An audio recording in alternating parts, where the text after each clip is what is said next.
Halo, selamat datang kembali di channel Infoin Classroom. Di part sebelumnya, kita sudah membahas light novel volume 2 tahun kedua. Dan di video kali ini akan membahas lanjutannya yaitu volume 3 tahun kedua. Sebelum mulai, bagi kalian yang belum subscribe, bisa bantu support dengan memencet tombol subscribe dan like. Dan bagi kalian yang udah subscribe, Mimin ucapkan terima kasih. Oke, nggak pakai lama, langsung aja ke storytellingnya. Cerita dimulai dari monolog Nanase Tsubasa.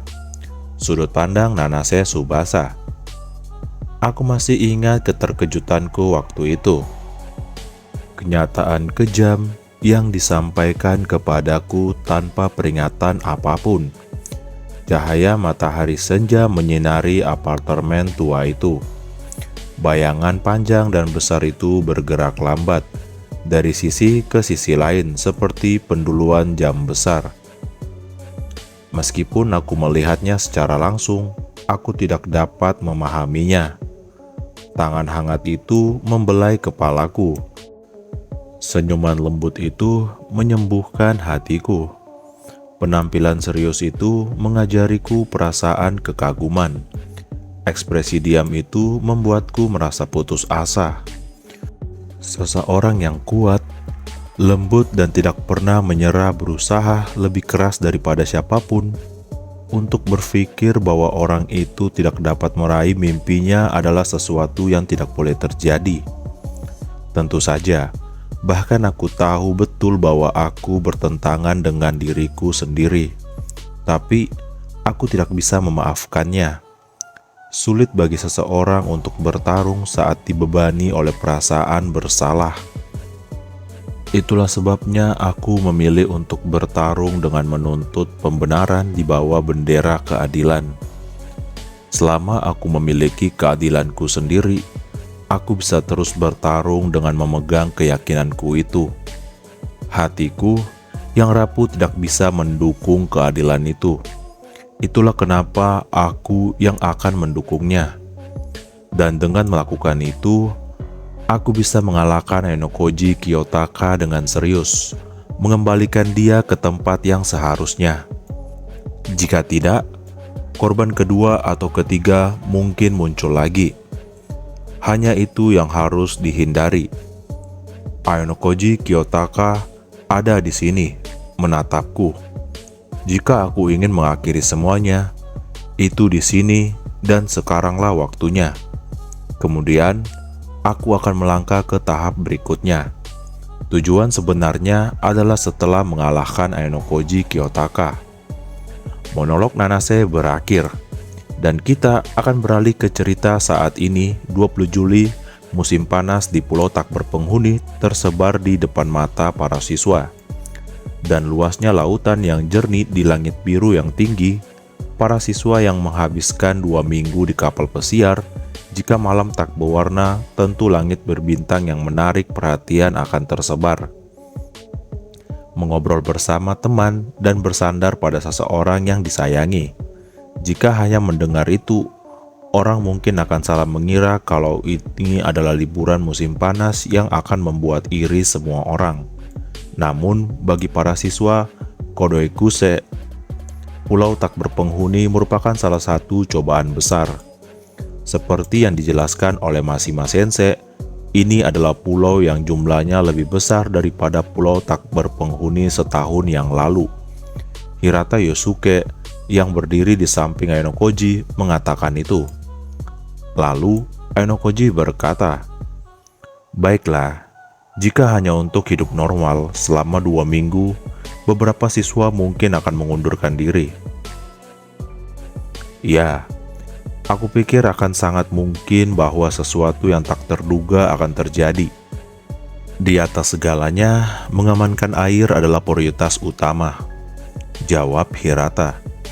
Pada hari ini memasuki akhir Juli, suhu tercatat mendekati 40 Celcius.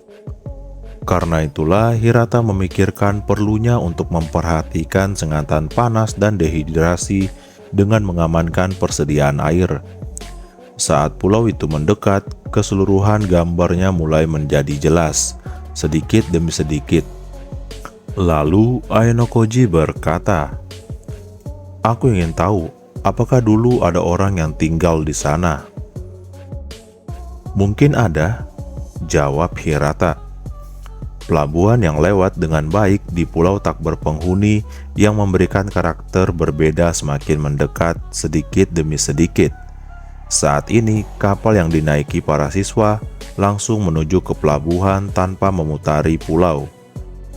Dengan hitungan mundur dimulailah ujian khusus. Hirata yang merasakan waktunya akan tiba meremas pegangan dek kapal, berlawanan dengan ekspresi mukanya yang lembut. Melihat itu, Aenokoji memikirkan dengan situasi seluruh sekolah yang akan berubah drastis dalam 2 minggu ke depan. Dari kelas tahun ajaran berapakah yang akan bertukar? Dan siswa dari tahun ajaran berapakah yang akan meninggalkan sekolah? Hal yang tidak aneh meskipun situasi seperti itu terjadi. Dari semester kedua, sangat memungkinkan lingkungan akan benar-benar berbeda. Itu merupakan perkembangan yang tidak diinginkan bagi Hirata Yosuke yang menginginkan perdamaian.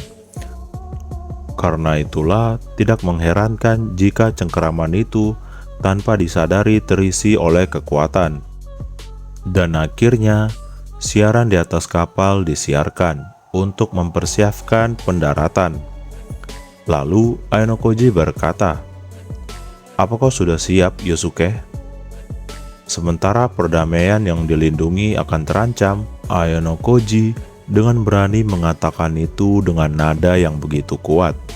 Sementara masih merasa cemas, Hirata menjawab dengan mengangguk sekali dan menatap mata Aenokoji dan berkata, "Aku akan melakukan yang terbaik agar tidak menyesal.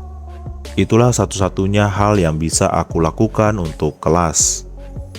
Mengatakan itu, dengan kata lain, berusaha keras agar tidak dikeluarkan dari sekolah. Namun kemungkinan korban dari teman sekelas tidak bisa dikurangi menjadi 0.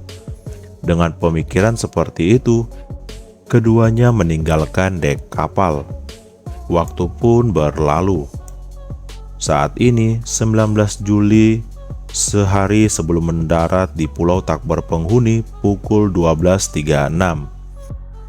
Di sebuah kapal penumpang mewah yang keseluruhannya terdiri dari 12 lantai, Sun Venus berlayar ke selatan barat daya melintasi lautan. Kekasih Aenokoji, Karuzawa Kei, melambaikan tangan untuk menyambutnya di dek belakang yang kurang populer. Mereka melakukan itu setelah memastikan bahwa tidak ada orang di sekitarnya. Dan saat ini keduanya berdampingan menatap laut. "Ini pemandangan yang indah," kata Kei yang memandang laut diterangi matahari. Permukaan air bersinar seperti permata yang bertaburan. Kei menyipitkan mata sambil melihatnya sebagai sesuatu yang romantis. "Bukankah kamu melihatnya tahun lalu?" jawab Aenokoji sambil bertanya. "Aku melihatnya sedikit, tapi pemandangan bagiku tidak begitu penting dan aku hanya ingin bermain dengan teman-temanku di kapal." Mengatakan itu, Kei mengakuinya dengan sedikit merasa malu. Mendengar itu, Aenokoji berkata di dalam hatinya, "Ya, apa boleh buat? Menaiki kapal penumpang mewah bagi kebanyakan siswa adalah pertama kalinya. Jika hanya melihat pemandangan secara perlahan, siswa pastinya ingin bermain di kapal bahkan hanya untuk sedetik. Sun Venus yang para siswa tumpangi tahun ini adalah kapal penumpang pesiar yang dapat mengangkut lebih dari 700 penumpang dan menjadi kapal terdaftar Jepang terbesar ketiga. Mulai dari lobi, pintu masuk, lantai 5, lantai di atas dilengkapi dengan bioskop, kolam renang, gym, kafe, restoran, observasium, dan game corner. Ada banyak fasilitas yang sama atau lebih baik dari tahun lalu. 1 atau 2 hari tidak akan cukup untuk bermain sepuasnya. dan tentunya juga terdapat kantor medis dan ruangan perawatan, dan sistem untuk keadaan yang tidak terduga sudah tersedia. Saat Ainokoji memikirkan itu, Kei berkata, "Ngomong-ngomong, apakah kencan di tempat seperti ini siang hari akan baik-baik saja?"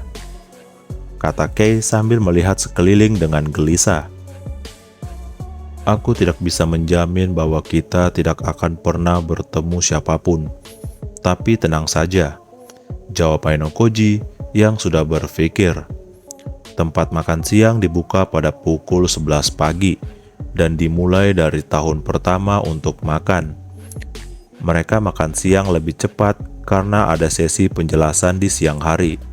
Sementara itu, siswa tahun kedua dan tahun ketiga memiliki jeda waktu yang sedikit dan makan dimulai pada siang hari. Karena itu, Ainokoji berpikir waktu sebelum pukul 1 siang bisa dikatakan adalah salah satu dari sedikit waktu keduanya bisa sendirian. Lalu Ainokoji berkata, "Sepertinya memang karena ada banyak orang tahun ini, jadi harus diberi penjelasan lebih awal." "Itu juga mungkin benar, tapi bukan hanya karena itu kan?" jawab Kei. "Waktu yang dijadwalkan untuk penjelasan adalah 1 jam, yang jauh lebih lama dari tahun lalu." Ainokoji menduga pihak sekolah tidak menjelaskan di pantai berpasir dengan mempertimbangkan situasi di bawah terik matahari. Jika mendengarkan penjelasan dalam waktu yang lama sambil terkena sinar matahari langsung, akan banyak siswa yang akan pingsan akibat sengatan panas. Itu adalah respon untuk keamanan daripada efisiensi.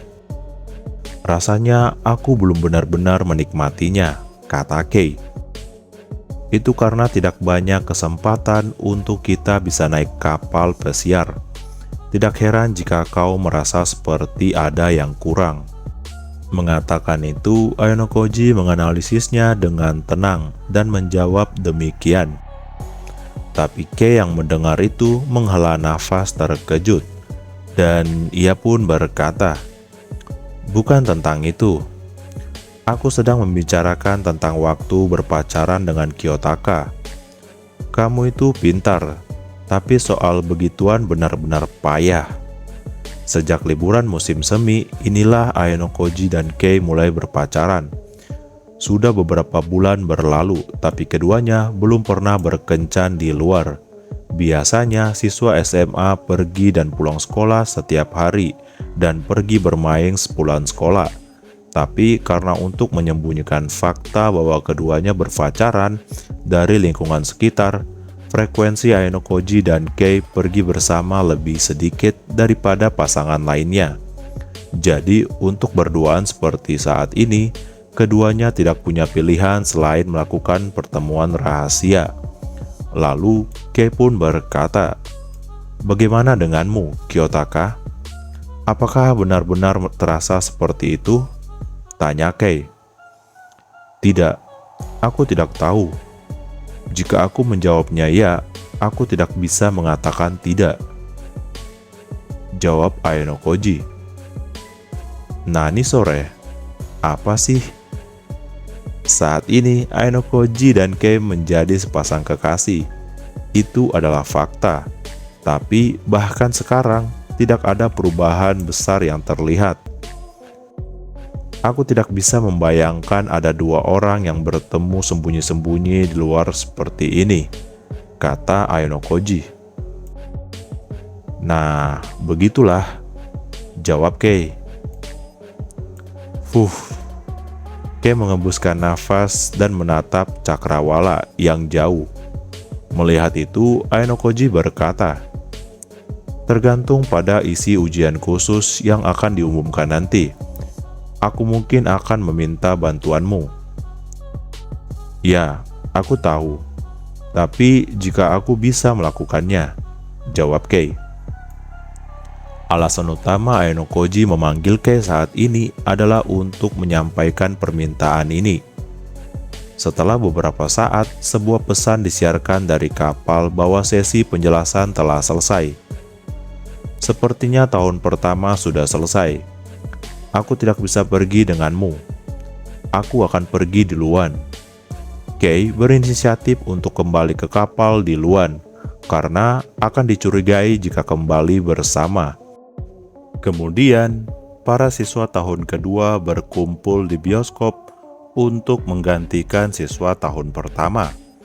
Para siswa diberitahu saat memasuki ruangan bahwa tidak ada pembagian kursi khusus, dan siswa bebas untuk memilihnya.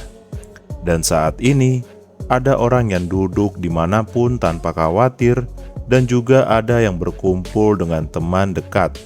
Tapi yang menonjol adalah mereka yang berkumpul dalam satu grup. Melihat itu, Ainokoji mewajarkannya. Alasannya adalah karena lebih efisien untuk mengambil sesi penjelasan sambil bertukar pendapat dengan rekan kerja yang akan bertarung bersama selama 2 minggu mulai besok. Ainokoji yang berpartisipasi solo melipit di antara anggota grup dan duduk di celahnya, di bangku bagian belakang yang tidak mencolok. Kenapa kamu duduk di sini?" kata siswa solo dengan pemikiran serupa yang lolos ke celah itu. Ternyata Ainokoji duduk di sebelah Ibu Kimio dari kelas B tahun kedua. "Jangan bilang kau sengaja," kata Ibu Ki dengan kesal. "Mana mungkin," jawab Ainokoji. "Aku akan pergi ke tempat lain, jadi jangan ikuti aku." Mengatakan itu, Ibu Ki tidak tahan berada di samping Ainokoji, jadi dia berpikir untuk menjaga jarak. Ainokoji yang melihat itu tidak berniat menghentikannya, tapi banyak kursi yang sudah mulai terisi. Ibu Ki yang menyadari situasi itu membeku. Tidak ada lagi jalan keluar bagi siswa penyendiri seperti Ibu Ki. Dia tidak punya pilihan selain mengincar kursi kosong yang Ainokoji lewatkan sebelumnya. Tapi karena perbedaan sentuhan dengan Ibu Ki, Kito Hayabusa dari kelas A tahun kedua mengambil tempat duduk dengan santai. Ibu Ki yang melihat itu melototinya tanpa berusaha menyembunyikannya. Tapi Kito menyilangkan tangannya tanpa reaksi apapun. Melihat itu, Ainokoji berkata dalam hatinya, "Apakah dia akan kembali duduk di sampingku atau duduk di tengah kerumunan? Hanya ada 2 pilihan."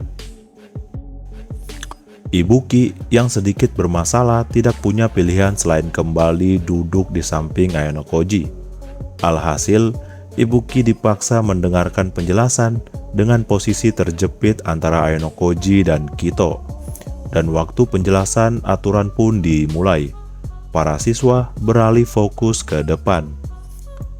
"Sekarang, saya akan menjelaskan aturan ujian khusus di Pulau Tak Berpenghuni. Seperti tahun lalu, Mashima Sensei, guru kelas A tahun kedua, bertanggung jawab atas penjelasannya." Mashima Sensei berdiri di depan layar, memegang mikrofon dan mulai menjelaskan. "Jangka waktu tinggal di Pulau Tak Berpenghuni adalah 2 minggu dari besok. Sudah menjadi dasar untuk membiarkan kalian hidup bebas seperti di Pulau Tak Berpenghuni tahun lalu. Selama waktu ujian, mereka yang cedera atau sakit, atau jika kalian melanggar aturan dengan serius, kalian akan dipaksa untuk mundur tanpa ampun. Saya pikir itu adalah hal baru untuk diingat bahwa kalian telah membentuk grup kecil 3 orang. Tapi setelah ujian khusus dimulai, beberapa grup kecil bisa berkumpul dengan syarat tertentu, dan larangan untuk membentuk grup besar hingga 6 orang akan dicabut. Dan jika semua anggota grup tempat kalian berada mundur, kalian akan didiskualifikasi dan peringkat kalian akan ditetapkan. Jadi, semua siswa yang berada di peringkat 5 terbawah, sekolah akan menerima hukuman dikeluarkan. Tapi, dihukum dikeluarkan ini dapat dicegah dengan membayar poin pribadi 6 juta untuk satu grup, 2 juta poin per orang untuk grup yang terdiri dari 3 orang. Semakin banyak orang yang dimiliki, semakin sedikit yang perlu dibayar. Tapi, hanya siswa yang sanggup membayar yang bisa merasa lega. Membayangkan itu, Aino Koji menilai ini tidak terlalu relevan bagi kebanyakan orang lain karena jumlah siswa yang memiliki banyak uang pun pasti terbatas. Selain itu, poin kelas dari kelas yang terdaftar dalam 3 grup dari bawah termasuk terbawa akan mengalami pengurangan yang sangat besar. Mereka tidak hanya akan dikeluarkan dari sekolah, tapi juga akan menyebabkan banyak masalah bagi teman sekelasnya yang tersisa. Kalian akan menjalani kehidupan di pulau tak berpenghuni selama 2 minggu, mulai besok. Tapi, hal yang terpenting mulai dari sini, kata Mashima Sensei yang melanjutkan. Setiap grup harus berjuang untuk mengumpulkan skor untuk menentukan peringkat. Lebih dari 150 siswa memperhatikan layar besar di aula bioskop. Layar tersebut menampilkan ujian bertahan hidup di mana semua anggota bersaing untuk mendapatkan 2 skor selama 2 minggu. Jika semua anggota grup keluar dari grup karena mundur selama periode tersebut, grup akan didiskualifikasi pada saat itu. Semua skor yang dikumpulkan tidak valid dan peringkat ditetapkan pada saat itu. Dengan kata lain, meskipun para siswa mengumpulkan banyak skor, jika semua anggota grup mundur, itu semua akan sia-sia. Penting untuk mengumpulkan skor, tapi prioritas utama adalah menghindari mundur sampai ujian khusus selesai. Kemudian, beserta ringkasan itu, peta pulau tak berpenghuni tempat para siswa akan mendarat esok hari ditampilkan. Ada garis vertikal dan horizontal yang membagi rapi dan merata menjadi kotak-kotak. Lalu, Mashima berkata lagi untuk menjelaskan. Ada 2 metode untuk mengumpulkan skor. Salah satunya adalah dengan mengikuti aturan pergerakan dasar, di mana kalian akan diperintahkan untuk pergi ke kotak tertentu yang dibagi menjadi 100 kotak secara berkala. Misalnya, titik awal adalah area D9, di mana pelabuhan berada, dan anggaplah area C8 ditetapkan sebagai tujuan. Grup yang tiba di area yang ditunjuk dengan cepat mendapatkan 10 poin sebagai hadiah. Hadiah itu urutan kedatangan. Untuk grup pertama 5 poin. Untuk grup kedua yang datang adalah 3 poin. Untuk grup yang datang ketiga selanjutnya akan diberikan 1 poin. Itu adalah poin bonus kedatangan. Untuk yang datang dalam waktu yang ditentukan, jika grup 3 orang menempati peringkat pertama, selain 10 dari hadiah urutan kedatangan, 3 poin sebagai bonus kedatangan. Ini adalah mekanisme di mana kalian bisa mendapatkan total 3 poin sekaligus. Jika itu adalah grup yang terdiri dari 2 orang, bonus kedatangan adalah 2 poin. Jadi, kalian akan mendapatkan 2 poin. Mendengar itu, Aino Koji berpikir ada kemungkinan bahwa beberapa grup akan melakukan hal-hal yang tidak masuk akal untuk mengincar tempat pertama. Namun, tempat bersaing bukanlah di kota, melainkan di pulau tak berpenghuni. Bisa dengan mudah diprediksi bahwa hanya ada sedikit jalan datar dan banyak rintangan. Bisa juga terluka tanpa semua anggota grup mundur. Mereka akan didiskualifikasi pada saat itu. Skor yang terkumpul akan disita dan dikembalikan ke 0. Lalu Mashima Sensei menjelaskan. Area tujuan untuk pergerakan dasar diumumkan 3 kali untuk hari pertama dan terakhir ujian. Tapi 4 kali sehari untuk 12 hari lainnya. Waktu target adalah dari pukul 7 sampai pukul 9 dan dari pukul 9 sampai pukul 11. Setelah istirahat 2 jam, akan ada lagi di antara pukul 13 sampai 15 dan pukul 15 sampai pukul 17. Jadi, mekanisme untuk mendapatkan skor dengan tiba di area yang dituju selama waktu 2 jam sampai pukul 17. Aino Koji menduga itu mungkin bentuk juga mempertimbangkan pihak sekolah karena bahaya untuk bergerak di waktu gelap. Di sini, Masima melanjutkan penjelasannya lagi. Yang harus kalian perhatikan adalah jika kalian mengabaikan perpindahan ke area yang ditunjuk 3 kali berturut-turut, kalian akan kehilangan 1 poin. Selanjutnya, jika 4 kali berturut-turut, itu akan menjadi 2 poin sekaligus. Jika 5 kali berturut-turut, itu akan menjadi 3 poin sekaligus. Dan penalti akan bertambah 1 poin setiap kali jumlah pengabaian diulang. Namun, jika kalian mulai berpindah sekali saja, nilai kumulatifnya akan kembali ke 0, dan penurunan 1 poin akan dimulai dari titik di mana kalian mengembalikan perpindahan 3 kali berturut-turut. Itu artinya, jika siswa terjebak kehabisan kekuatan fisik, para siswa mungkin tidak bisa mengejar area yang harus siswa datangi, dan para siswa bisa terus kehilangan poin yang telah mereka kumpulkan.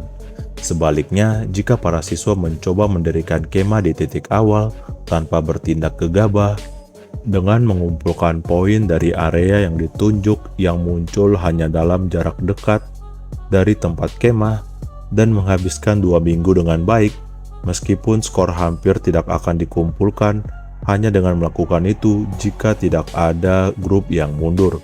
Mereka yang melakukan itu akan tenggelam ke dasar tanpa melakukan apapun dan akan menerima pengusiran dan penalti kelas.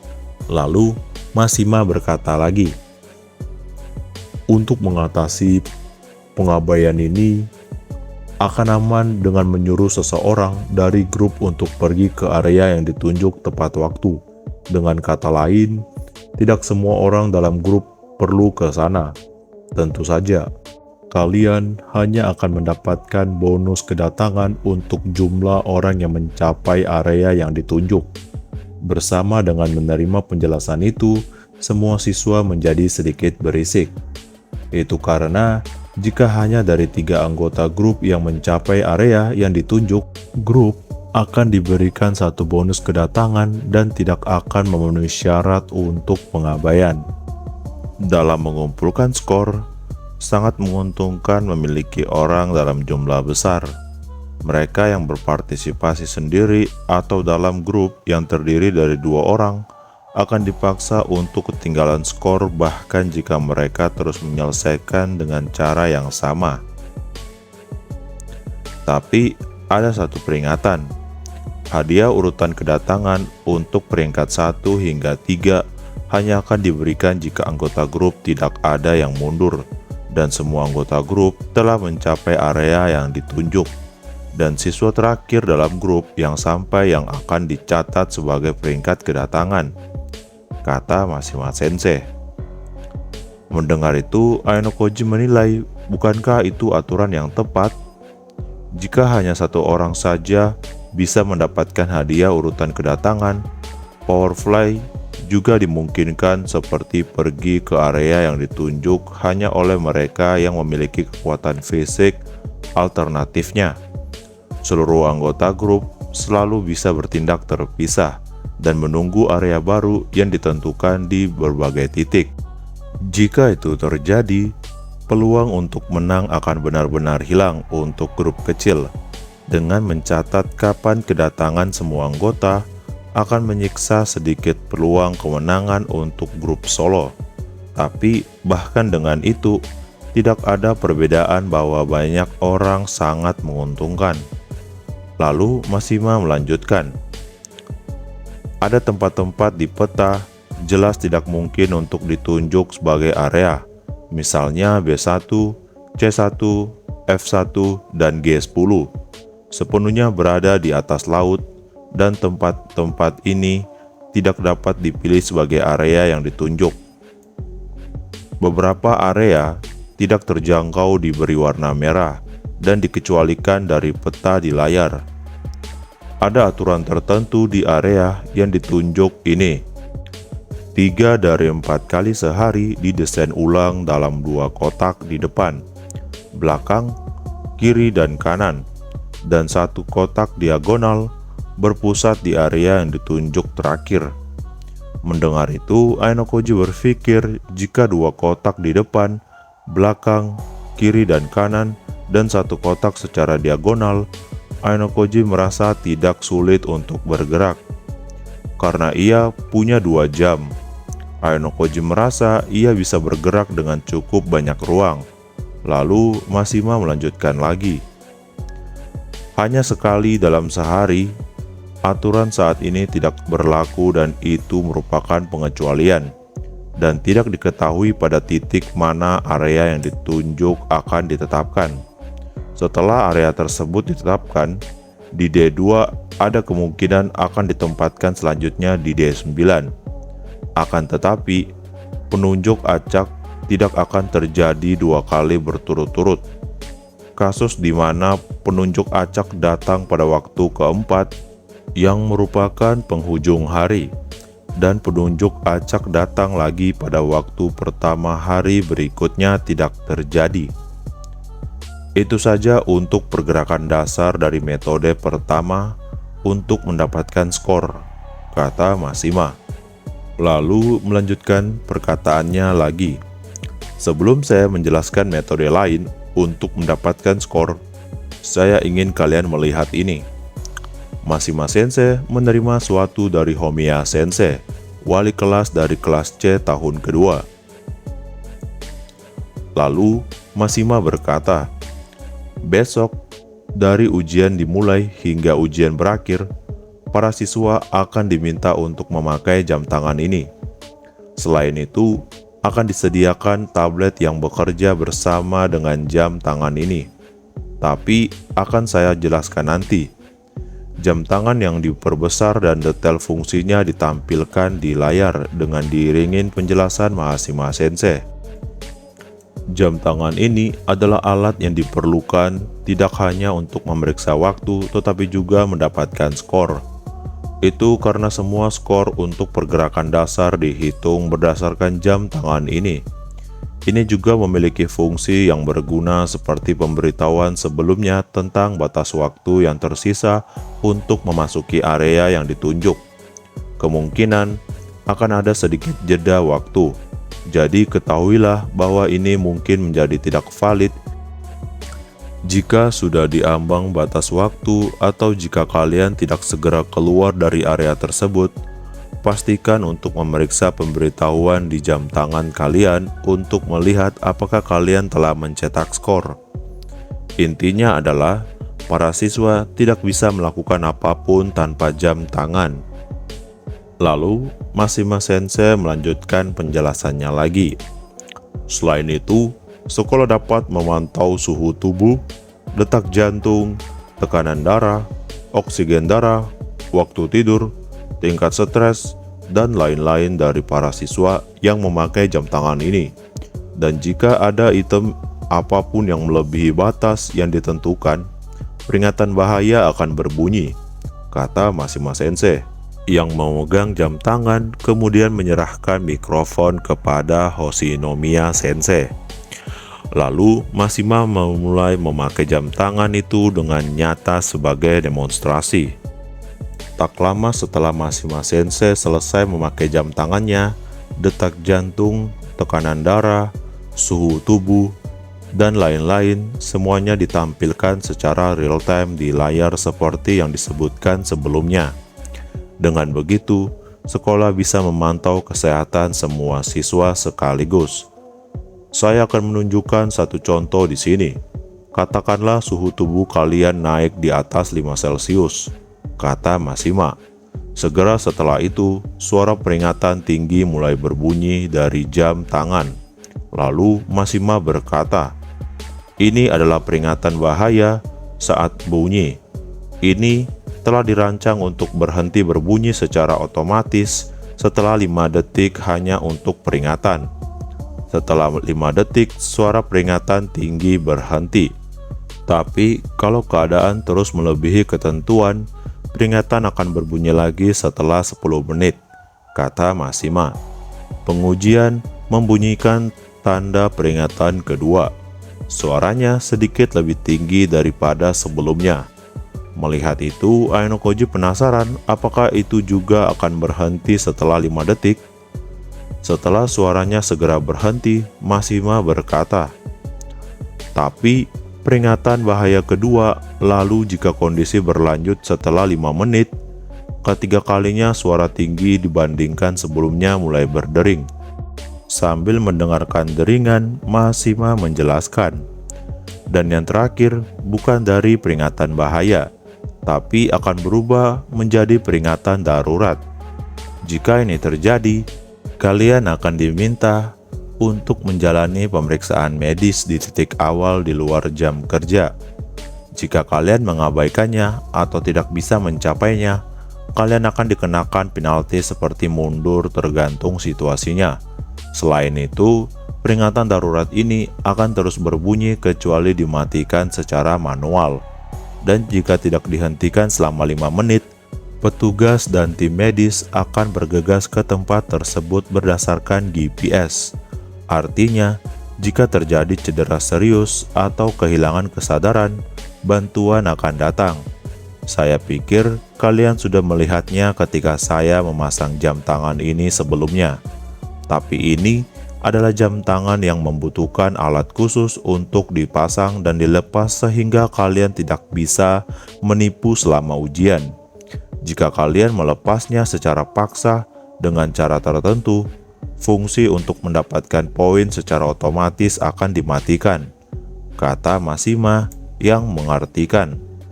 Jika para siswa merasa sakit atau tidak nyaman dan mencoba meminta seseorang membawa jam tangannya yang telah lepas dan mendapatkan poin atas nama siswa itu tidak akan bisa dilakukan. Kemudian Masima berkata lagi, selain itu, jika rusak secara fisik karena benturan yang kuat, atau jika beberapa bagian dari perangkat menjadi tidak berfungsi, bahkan dalam kisaran penggunaan normal, fungsi pencatat skor akan dimatikan. Jika ini terjadi, pergilah ke titik awal dan mintalah penukaran. Para siswa tidak akan diberi penalti jika sampai rusak. Tapi Enokoji merasa itu masih menyakitkan karena para siswa tidak akan mendapatkan skor, terlebih lagi sulit untuk harus kembali ke titik awal melakukan penukaran. Kemudian, penjelasan berlanjut dengan Masima Sensei berkata, sekarang mari kita kembali ke perangkat dasar setelah kita memiliki gambaran umum tentang jam tangan. Selama ujian, tidak semua grup bertujuan untuk area yang ditunjuk sama. Ada sesuatu yang disebut tablet di dalam jam tangan ini, dan ada total 12 jenis. Misalkan jam tanganku sekarang tablet A, tujuan pertamanya D8, tujuan berikutnya D7, berikutnya C6, dan seterusnya. Artinya area yang ditunjuk dari hari pertama sampai hari terakhir ditentukan secara internal pada tahap awal. Sebaliknya, untuk jam tangan yang dikenakan Honomiya Sensei adalah tablet B. Tujuan pertama D0, berikutnya E9, berikutnya F8, dan seterusnya. Area yang ditunjuk berbeda. Saat mendengarkan tentang area yang ditunjuk, membuat Enokoji tertarik.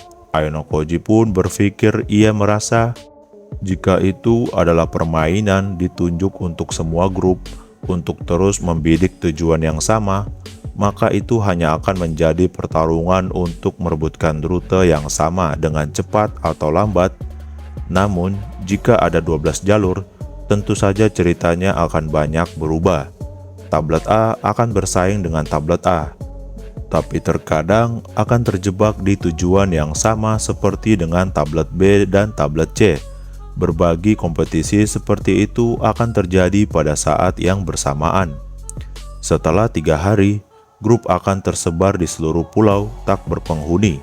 Lalu Enokoji membayangkan dirinya memakai jam tangan dengan melihat ke bawah pada lengan kirinya. Enokoji berpikir ada kemungkinan jam yang ia dapatkan akan disabotase Tsukishiro. Jika itu terjadi, ia akan tenggelam ke peringkat terendah. Tapi Enokoji hanya menyimpan pemikiran itu di sudut kepalanya. Ia merasa tidak perlu waspada tentang hal itu. Lalu Masima beralih melanjutkan penjelasan berikutnya. Selanjutnya, saya akan menjelaskan metode kedua untuk mendapatkan skor. Ini tentang mendapatkan skor dengan menyelesaikan tugas yang diatur di seluruh pulau tak berpenghuni. Tugas akan diadakan dari pukul 7 hingga pukul 17. Kapan saja, di mana saja, mereka akan disebar di 10 area yang sudah dibagi. Tapi, mungkin ada beberapa tugas di area yang sama. Silahkan kalian lihat ini. Setelah mengatakan itu, muncul ilustrasi tugas ditampilkan di layar. Sebuah titik merah ditampilkan di tempat di area C3 pada peta, lalu Mashima Sensei berkata, sebuah tugas telah diatur di titik merah ini, yang hanya dapat dilihat dengan tablet. Siswa tidak dapat memprediksi kapan dan di mana tugas itu akan muncul, atau tugas seperti apa yang akan dikerjakan. Kalian hanya bisa tahu begitu itu muncul. Berikut adalah tugasnya. Tugas: ujian matematika, klasifikasi, kemampuan akademik, ketentuan partisipasi, masuk dalam waktu 3 menit sejak tugas muncul. Jumlah peserta, 1 orang, hanya 1 orang dari satu grup yang bisa masuk. Batas waktu pendaftaran 10 orang. Ketentuan kemenangan, bersaing untuk nilai dengan siswa yang berkumpul dalam waktu yang ditentukan. Isi ujian bervariasi untuk setiap tahun ajaran, tapi tingkat kesulitan disesuaikan berdasarkan di tingkat yang sama. Hadiah: tempat pertama 5 poin, tempat kedua 3 poin, tempat ketiga 1 poin. Selain itu, pemenang akan diberikan makanan untuk 1 hari. Tugas: tolak peluru, klasifikasi, kemampuan fisik, ketentuan partisipasi, masuk dalam waktu 30 menit sejak tugas dimunculkan. Jumlah peserta, grup 3 orang atau lebih. Jika kalian berada dalam grup yang terdiri dari 4 orang atau lebih, kalian hanya dapat berpartisipasi dengan 3 orang. Batas waktu ketika semua 6 grup terdaftar. Ketentuan kemenangan, bersaing dengan total jarak lemparan dari 3 orang. Hadiah: peringkat pertama 10 poin, peringkat kedua 5 poin, peringkat ketiga 3 poin. Semua grup yang berpartisipasi bisa memilih 1 hadiah. Tugas: memancing, klarifikasi, lainnya ketentuan partisipasi.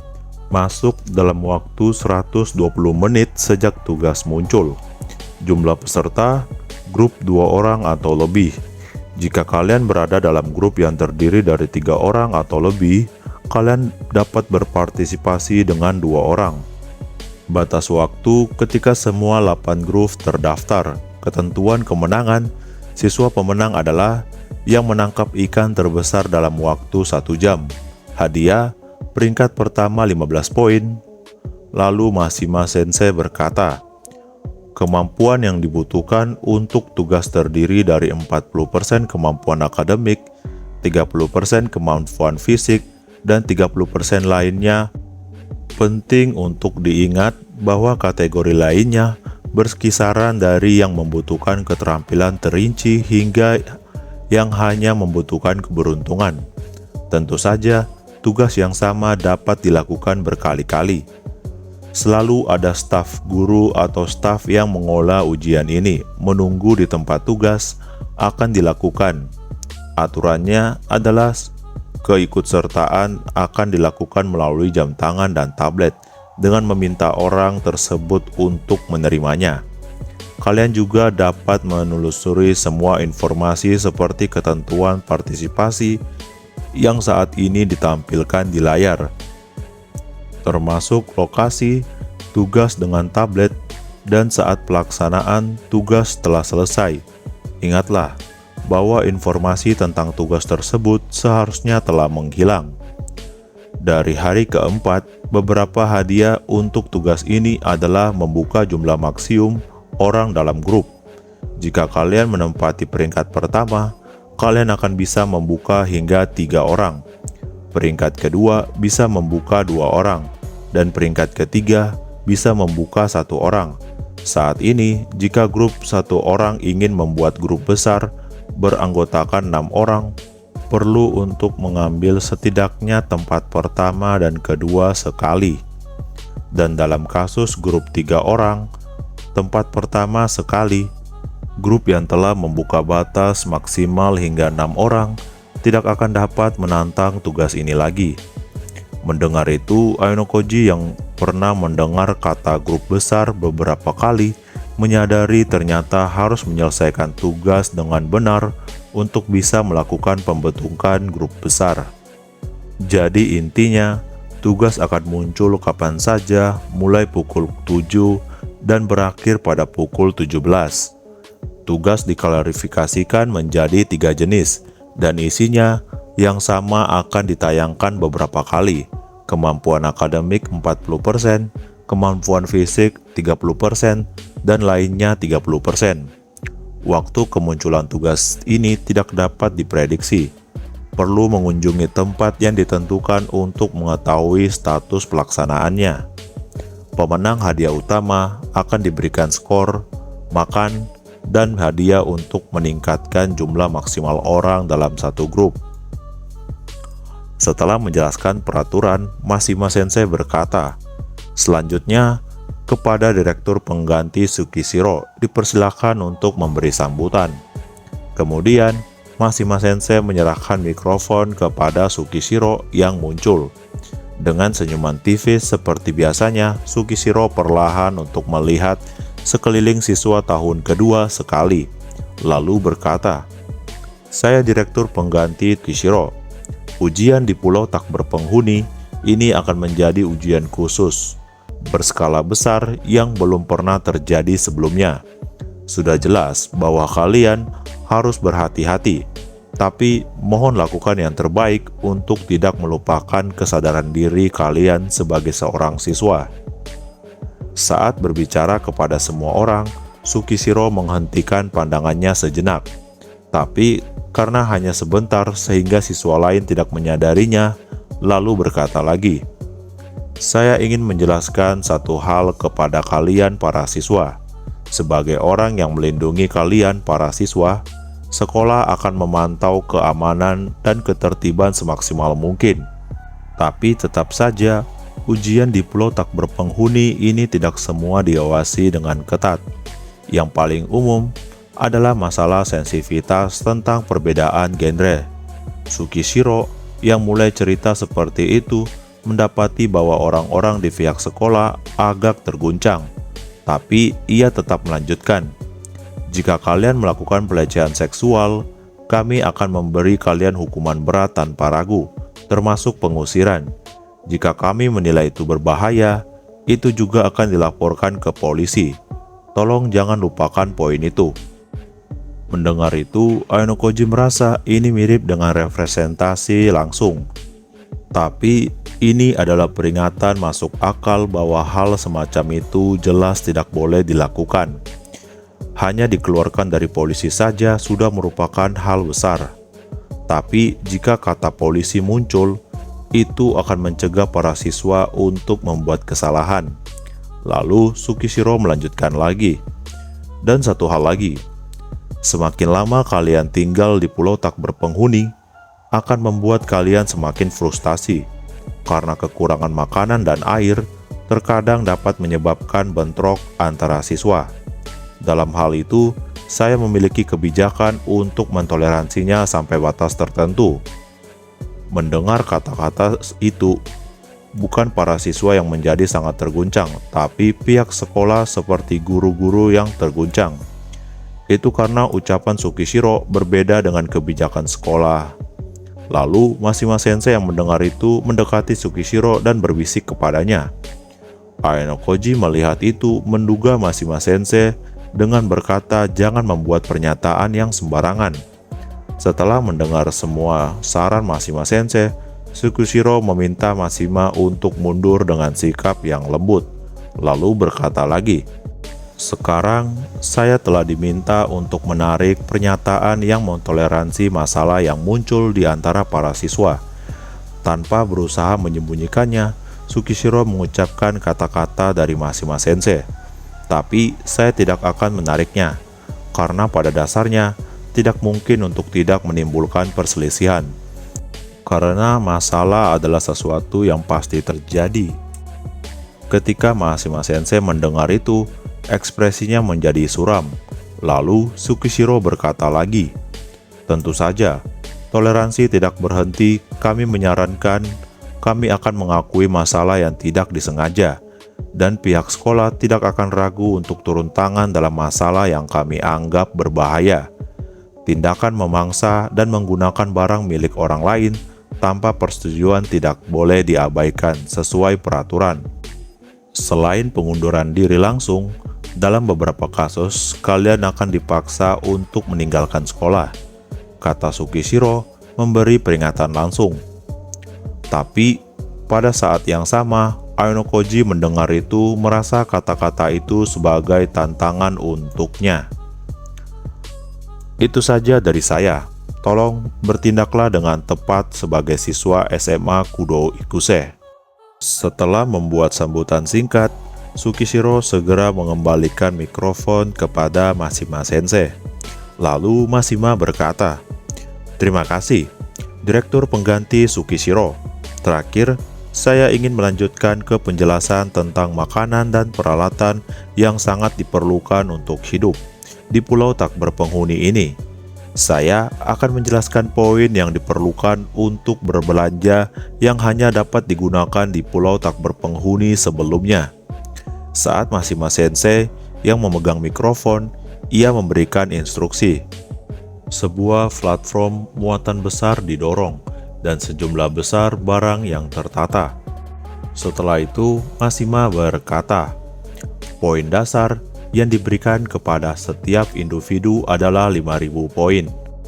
Kalian dengan bebas membeli dan menggunakannya dari daftar yang ada di sini. Selain itu, tambahan 2.500 poin akan diberikan kepada siswa yang memiliki kartu giliran pertama. Bagi yang lupa, kartu giliran pertama memiliki keuntungan memulai ujian dengan poin dikali 1,5. Dimulai dengan penyampaian informasi itu, manual tablet dibagikan kepada para siswa. Lalu Mashima berkata, "Semua item terdaftar di manual tablet pulau tak berpenghuni yang kami distribusikan sekarang. Kalian bisa mendiskusikan apa yang harus dibeli atau memutuskan sendiri sesuka kalian. Pembelian akan diterima mulai sekarang hingga pukul 6 besok pagi. Tapi, dimungkinkan juga menyisakan poin selama ujian. Pembelian tambahan diperbolehkan di toko yang disiapkan di pelabuhan titik awal. Tapi, harga pembelian lokal akan digandakan, jadi harap untuk diingat." Mendengar itu, Aonokoji merasa para siswa bisa menyisahkan poin untuk pembelian apa yang dibutuhkan dalam keadaan darurat, seperti air dan makanan. Tapi menurutnya, harga 2 kali lipat tidaklah murah. Dan Mashima masih melanjutkan penjelasannya. Mashima pun berkata, "Selain itu, akan ada kamar mandi di toilet yang dapat digunakan secara gratis di titik awal. Dan mulai dari hari kedua dan seterusnya, akan ada tempat di mana kalian bisa menghilangkan dehidrasi. Jadi, jika kalian mampir, kalian harus memanfaatkannya secara efektif. Tapi kalian tidak boleh mengeluarkan airnya, melainkan harus meminumnya di tempat." Para siswa yang mendengar itu merasa lega karena memiliki tempat singgah jika terjadi keadaan darurat. Kemudian, kami akan mendistribusikan barang-barang kenyamanan seperti sikat gigi dan pakaian dalam secara gratis. Jika ada kekurangan, kembalilah ke titik awal dan kami akan menyediakan sebanyak yang kalian butuhkan, kata Mashima Sensei yang memberitahu. Beberapa siswa akan diberikan barang-barang penting gratis seperti toilet sederhana, semprotan pengusir serangga, tabir surya, dan perlengkapan sanitasi. Setelah mendengar penjelasan yang cukup panjang dari Mashima Sensei, Aonokoji mulai melihat-lihat. Dia pun berkata di dalam hatinya, "Pertama-tama, mari kita lihat lebih dekat daftar produk dan harga dari manual yang didistribusikan." Aonokoji melihat harga barang-barang yang telah meningkat dibandingkan tahun lalu. mulai dari tenda pancingan, walkie-talkies, makanan dan air. Daftar yang dapat dibeli telah meningkat secara drastis dari tahun lalu. Selanjutnya, Aonokoji melihat daftar harga makanan dan minuman itu. Karena pentingnya memikirkan persediaan dikala tinggal di pulau tak berpenghuni selama 2 minggu. Aonokoji menilai masalah tentang makan dan minuman sama sekali tidak bisa dihindari. Aonokoji melihat air minuman yang akan menjadi penyambung hidup utama adalah 100 poin untuk 1/2 liter, 150 poin untuk 1 liter, dan 2 liter bisa didapatkan dengan 250 poin. Di dalamnya juga ada produk seperti pemurni air jenis botol. Itu disediakan karena berbahaya untuk minum air sungai secara langsung. Jadi biasanya air sungai perlu disterilkan dengan cara direbus, tapi barang ini dapat menghemat tenaga dan menghilangkan 99% bakteri, sehingga dapat diminum dengan aman. Namun harga barang itu seharga 4.000 poin. Melihat itu, Aonokoji merasa itu sesuatu yang siswa Solo sepertinya tidak mampu beli. Jika siswa bersedia di satu grup beranggotakan 3 orang, ia bisa menyaring sekitar 150 liter air dengan satu botol ini. Tapi seandainya barang itu rusak atau hilang, artinya siswa yang membeli itu akan rugi pada saat itu. Selain itu, para siswa juga bisa memilih salah satu ukuran yang disuka secara gratis. Mulai dari ransel kecil 20 liter hingga ransel besar berukuran dari 80 liter. Daging dan ikan mentah juga tersedia untuk dibeli, tapi harganya mahal dan tidak dapat bertahan lama. Bahkan jika siswa yang membelinya menggunakan kotak pendingin atau air, batas waktu hanya sekitar 1 hari. Oleh karena itu, Aonokoji menilai produk kalengan lebih berguna. Selain itu juga ada berbagai macam daging seperti yakitori dan daging lucun heo, serta sayuran gomuku, kinipira, gobu, sup jagung, dan miso. Dari segi harga lebih murah daripada makanan portabel, tapi butuh waktu untuk memakannya. Jadi, jika ingin fokus pada pergerakan dengan cepat, makanan portabel lebih berguna. Lalu, Aonokoji berpindah ke bagian harga tenda. 100 poin untuk tenda untuk 1 orang, 150 poin untuk tenda 2-3 orang. Tenda untuk 6 orang bisa dibeli dengan harga 250 poin. Semakin banyak orang, semakin hemat biaya. Namun, ada risiko yang mengikuti dengan membeli tenda untuk banyak orang. Sejak awal akan merugikan. Itu karena jika siswa yang membeli itu tidak dapat membentuk grup besar, itu akan menyedihkan, dan beban dari tenda itu juga merugikan. Selain itu, para siswa dan wanita dilarang keras untuk tidur di tenda yang sama. Dengan kata lain, meskipun ada tenda di mana 6 orang dapat tidur, dalam waktu yang bersamaan, pria dan wanita harus memisahkan diri. Mashima Sensei berkata lagi untuk melengkapi info kepada para siswa yang sedang membaca manual. Misalnya, apakah boleh untuk membagi makanan yang diperoleh oleh grup A ke grup B dan C yang tidak ada kaitannya? Untuk hal seperti itu, kalian bebas untuk melakukannya. Bagaimana kalian akan menangani barang-barang yang kalian dapatkan sekolah akan menerimanya. Selanjutnya, kalian akan diberikan tabel serta jam tangan karena tabel sangat diperlukan sebagai informasi dasar. Selain di titik awal, dimungkinkan untuk mengisi baterainya saat melakukan tugas.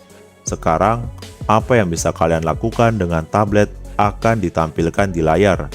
Setelah Mashima Sensei mengatakan, layar muncul dengan menampilkan ringkasan tentang tablet yang berisi 1. Tablet kecil disediakan untuk semua siswa. Siswa bisa menelusuri peta pulau tak berpenghuni dan memeriksa area yang ditunjuk dan lokasimu saat ini secara real-time. 2. Siswa bisa menelusuri lokasi tugas dan detail hadiahnya. 3. Dari ujian keempat hingga akhir ujian ke-12, siswa bisa memeriksa skor dari 10 grup teratas dan terbawah. Rincian skor total hanya akan dilihat untuk 10 grup teratas dan 10 grup terbawah, dan grup kalian sendiri. 4. Fungsi pencarian GPS memungkinkan semua siswa untuk menelusuri lokasi siswa lainnya setelah hari ke-6 akan dibuka. Tapi, 1 poin dihabiskan untuk setiap kali pencarian. 5. Siswa memungkinkan menerima pesan dari sekolah ketika terjadi masalah yang mempengaruhi ujian secara keseluruhan. 6. Saat baterai habis, dapat diisi di titik awal atau tempat tertentu. Ketika aplikasi peta yang digunakan dalam ujian ini digunakan terus-menerus, waktu pakai sekitar 8 jam. Mendengar itu, Ainokoji bersyukur karena tidak perlu khawatir tentang pengisian ulangnya. Tapi Ainokoji berpikir akan lebih aman untuk membeli power bank karena baterai akan terus terkurang seiring waktu tanpa melakukan apapun. Itu karena akan fatal jika tidak bisa menggunakan tablet untuk mengetahui lokasi diri sendiri saat di pulau tak berpenghuni. Selain itu, bahkan jika siswa bisa mengisi baterai di titik awal, sama aja terjebak di tempat itu karena memerlukan waktu untuk mengisi baterai dan akan menyebabkan hilangnya kesempatan. Selanjutnya, bagian di mana para siswa bisa memeriksa peringkat 10 grup teratas dan 10 grup terbawah. Ainokoji menilai dapat dikatakan bahwa ini adalah fungsi yang sangat berguna untuk menganalisis grup mana yang peringkat atas dan bagaimana mereka mengumpulkan skor, dan siapa yang tenggelam ke peringkat terbawah. Dan Ainokoji merasa tampaknya lebih baik bertindak hati-hati berdasarkan fungsi ini. Lalu Mashima berkata setelah memberikan waktu para siswa untuk melihat-lihat. Dia pun mulai berkata, "Untuk melihat seberapa banyak yang kalian bisa muat di ransel yang kalian pilih, tempatkan sampel produk untuk mengecek produk secara langsung. Kalian bebas untuk memeriksanya sendiri. Pameran akan diadakan di ruangan terpisah dari sekarang sampai pukul 14 jika waktunya tidak berubah." Mendengar itu, Ainokoji menduga itu adalah akhir penjelasan dari pihak sekolah. Dengan dibuktikan Mashima Sensei mematikan mikrofonnya. Setelah itu, para siswa mulai berkumpul di depan untuk melihat daftar barang. Melihat itu, Ainokoji bertanya-tanya, apa yang harus ia lakukan sambil menatap pemandangan itu. Ainokoji ingin benar-benar menyentuhnya, tapi ia tidak memiliki keberanian untuk terjun ke kerumunan. Sambil memikirkan itu, Ainokoji juga melihat Ibuki yang juga menatap ke depan. Ainokoji menduga Ibuki juga merasakan hal yang sama dengannya. Saat Ainokoji memperhatikan Ibuki, Ibuki menyadarinya bahwa Ainokoji sedang memperhatikan dirinya. Ibuki pun menatap Ainokoji dengan melototinya, dan dia berkata, "Apa?" "Bukan apa-apa. Kurasa kita sama-sama memiliki kepribadian yang merepotkan. Sulit untuk terjun ke kerumunan itu," jawab Ainokoji. "Hah? Jangan samakan aku denganmu. Aku bisa kok pergi ke sana." Mengatakan itu, Ibuki tidak terima diperlakukan sama. Lalu Ibuki melompat ke kerumunan itu dengan sikap berani. Setelah itu, Ainokoji melihat Kito yang berada di jarak yang 1 kursi darinya, dalam diam membaca manual. Melihat itu, Ainokoji mengingat masa lalu mengenai Kito di ujian akhir tahun ajaran, di mana sangat mengesankan melihat Kito bersaing satu sama lain dengan Sudo dalam pertandingan basket. Saat Ainokoji mengingat masa lalu, ia mendengar suara teriakan keras dari depan. Ainokoji pun melihat Ishizaki dari kelas B tahun kedua. Lututnya tertekuk saat mengenakan ransel terbesar di punggungnya. "Apa yang sedang dia lakukan?" kata seorang siswa di sekitar berbicara dengan siswa lain. "Kelihatannya dia memasukkan banyak air di ranselnya," jawab seseorang. Melihat itu, Ainokoji menduga Ishizaki sedang memikirkan strategi seberapa banyak air yang bisa dia bawa. Setelah itu, Ainokoji berpikir, mencoba membongkar aturan ujian khusus ini di dalam kepalanya dan menyusunnya dari awal. Ainokoji merasa ini adalah pertarungan untuk memperebutkan skor dalam 2 minggu kehidupan di Pulau Tak Berpenghuni untuk menentukan peringkat teratas dan terbawah. Kuncinya adalah jika grup tersebut mundur. Tidak peduli berapa banyak poin yang para siswa dapatkan, mereka akan didiskualifikasi pada saat itu. 10 grup teratas dan terbawah akan diperlihatkan mulai dari keempat ujian. Selanjutnya, mulai hari ke-6, dengan menghabiskan 1 poin, siswa bisa mengetahui posisi siswa kesukaannya kapan saja. Setelah itu, Ainokoji merasa sudah waktunya ia membuat penilaian menyeluruh dan memilih apa yang dia butuhkan. Sampai di sini dulu video part dari volume 3 tahun ke-3. Jika kalian suka di video ini, kalian bisa like dan berikan pendapat dengan menuliskannya di kolom komentar. Dan tentunya juga jangan lupa untuk subscribe. Dan kalau kalian tidak ingin ketinggalan video selanjutnya, kalian bisa aktifkan lonceng agar saat video terbaru muncul, kalian akan mendapatkan notifikasinya. Dan sampai jumpa di video selanjutnya.